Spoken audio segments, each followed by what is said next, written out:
Hello, this is Matt on the Moon Lambo channel, and an insider has revealed some information that really adds some clarity, I would say, as to the thought process behind PayPal listing coins at launch, specifically which coins at launch, and choosing to not include XRP despite the fact that it is number 4 in terms of market cap. And if not for that damn tether, would be number 3, but just endless tether printing is a real thing. They printed about 13 billion tether this year. That's more than XRP's entire freaking market cap. That's a different thing. Better simmer down now. It's starting to grind my gears just thinking about it. But here's the headline from the Daily Hodl. Here's why PayPal is not supporting fourth largest crypto asset, XRP. Now, despite this being the case, I don't think this is the end of the world. I don't think that there's any evidence whatsoever to make it sensical to believe that there's some sort of vendetta against Ripple, the company, or XRP, the decentralized digital asset. And I would, if I had to guess for fun, and I don't have to, but this is my channel, damn it, and I will guess that at some point XRP indeed will be listed. And in the meantime, I'm really happy, and I think you should be too, that's my humble opinion, that PayPal is finding success. Take a look at this headline from Crypto Briefing. PayPal reaches 85% of Binance US volume in first month. Holy moly guacamole, what the hell. That's impressive. Seriously, I know it's not the Binance, but Binance US is still a very large exchange, and this is substantial. That just goes to speak to the reach of PayPal in general. But before we go any further, if you would please, ever so delicately tap the like button, I would definitely appreciate the support. And also, if you just so happen to be a fan of Ripple and XRP, go ahead and treat yourself, girl, by subscribing to the Moon Lambo channel, because why the hell not? Take my free content, damn it. Into the piece now. Crypto enthusiasts wondering why PayPal has skipped over the fourth largest cryptocurrency by market cap, XRP, are getting some answers.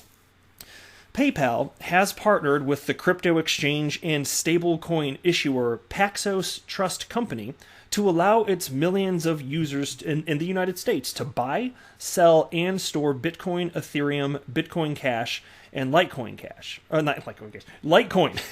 And so it's interesting because I'm going to have a couple quotes for you here. And what I was theorizing in a previous video, it seems to actually indeed be the case. I was speculating that it may indeed come down to their perception of XRP status as a security.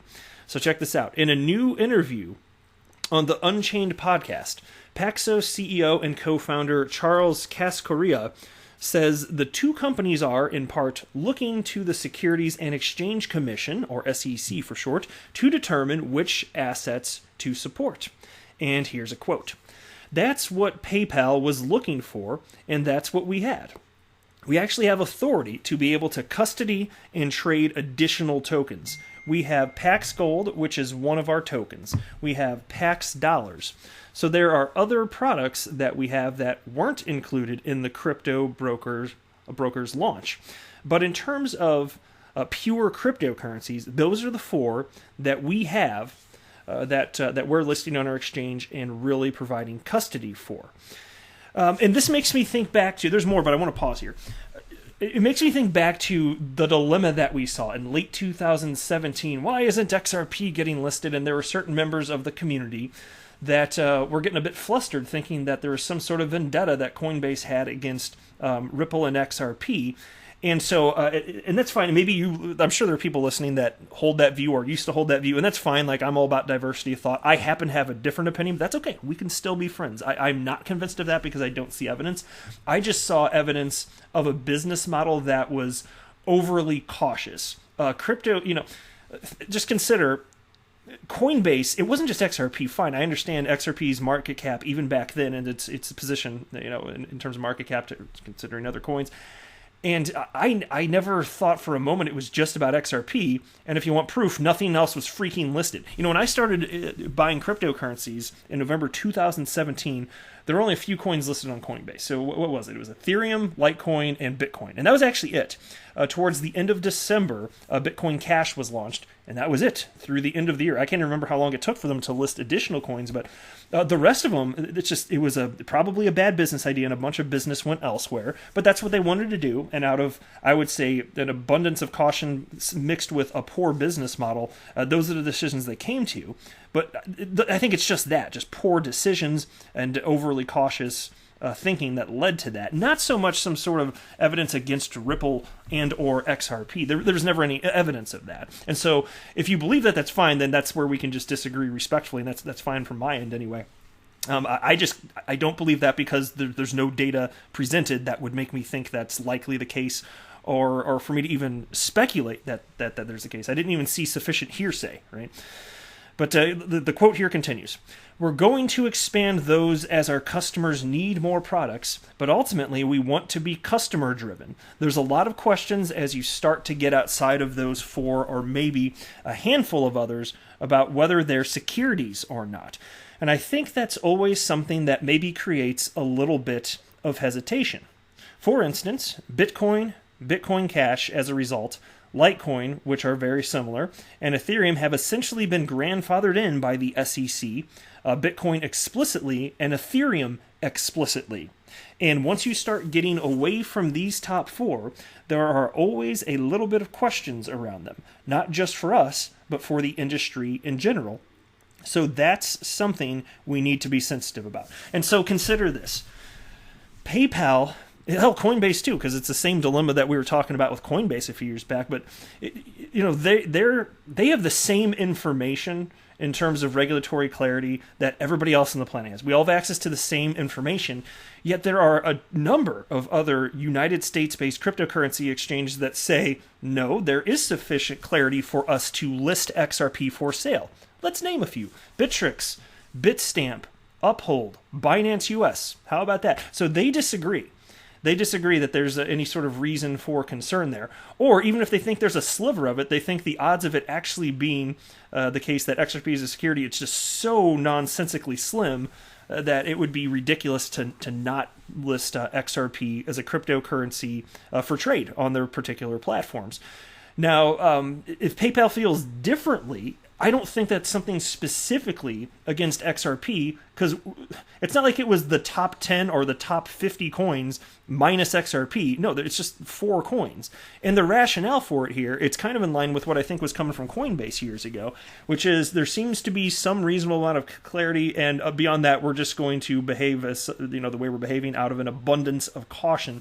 And as far as whether or not that's a good business move, that might not be the paramount decision. It's for them, it probably is, especially with PayPal, household name. They're probably being extra careful not to sully their name. And I'm not indicating that the other cryptocurrencies listing XRP are being reckless. I'm just saying it's an extreme abundance of cautious. And if that's what they think is right for their brand, I can respect that actually. But I fully anticipate in the future that there maybe it does require additional clarity. We'll see what that might look like in the future, even if it takes a year or 2 or 3, who the hell knows. But I suspect it's going to come, and there's going to be so much money for PayPal to make with the trading of XRP, especially as the market heats up. I don't think they're going to want to ultimately miss that. I think it'll be the case that they're going to offer their customers as many reasonable opportunities as are possible, so, assuming there's enough interest and so on and so forth. And so I think that we just need to give them a little bit of a breather here. And there are other critiques I have against PayPal, which I think are legitimate, such as right now, you can't even move your cryptocurrency off their damn platform.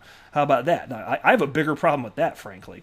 Now, I suspect that'll change, and I always use the example of Uphold, which I'm a fan of. I do use Uphold. I'm a fan of them. I'm going to say nothing bad about them. But there happened to be a time early on, and they'd have to cite you for the rationale. I think it was more technological. They had to get caught up to speed, this or that, but you'd have to ask them for the specifics. But initially, even XRP could not be taken off their platform after you purchased it, but then they updated things along the way. And then as soon as they allowed XRP to be withdrawn from their platform, that's when I started using them. Actually, the exact day they allowed that, I'm pretty sure it was that exact day. I guess I'd have to go back and look, but I'm pretty damn sure. I was like, oh, okay, try a new exchange. And then I was like, holy hell, this is the easiest exchange I've ever used on the planet. So I've been a fan for over 2 years at this point. So I think really for us, it's just going to require a little bit of patience. But I don't like to jump to the thing where, oh my God, it's, they're behaving poorly towards Ripple or towards XRP. Show me some evidence and I'll get on your side if you happen to feel that way. But I'm not just going to have some sort of emotional response like that and say that must be what it is when there's no reason for me to logically believe that's the case. But yeah, if you can present something, yeah, I'll jump on board right away and happy to talk about it. But I just don't see it. And then there's this piece here. PayPal reaches 85% of Binance US volume in first month. Now, this is badass. As long as indeed PayPal is backing every crypto that they're selling on a one-to-one basis, I love this because that affects supply and demand. Absolutely. As long as it's affecting supply and demand, it's super duper. I just don't want them doing the equivalent of fractional reserve banking where you're selling something that you don't actually hold. Which, and again, I'm not saying they're doing that at all. I'm just saying I would like specific evidence. I personally haven't seen it. I've Googled around for it. There was no easy way to find that information. I don't know that it's been made public. If so, let me know because I would love to talk about it and give PayPal credit for backing everything. Credit where it's due from my perspective. I just haven't seen it. But anyway, at $25 million, American users on PayPal are closing in on Binance US trading volume within a month since launching crypto services. PayPal began crypto offerings in October and yesterday lifted the waitlist period, making crypto available to all eligible U.S. customers. The payments giant partnered with Paxos for the initiative. The daily volume on the Paxos trading service itBit exchange has risen from less than $5 million in October to nearly $25 million on November 13th. Though it is unclear whether the spike is directly related to PayPal opening its crypto operations, a few other events could have sparked such activity. In comparison, the 24-hour volume on Bitcoin US is close to $30 million. Nevertheless, the daily trading volume on the US-based exchanges like Kraken and Coinbase Pro is greater than $500 million. Hence, there is significant ground to cover before it starts competing with top exchanges, but the foundation is laid. Exactly. And so I still am blown away by this because they're the newcomer, but that just speaks to the degree to which they have a foothold when it comes to the fintech space and moving money around. PayPal indeed is a household name. This is a big deal. And if this is the beginning and it's already had that kind of impact, bringing that many more people in, holy hell. I wish we had data on how many of those people are brand new to crypto. That would be fun. I don't know if PayPal has any way of collecting that or making assumptions. That would be some interesting data, though.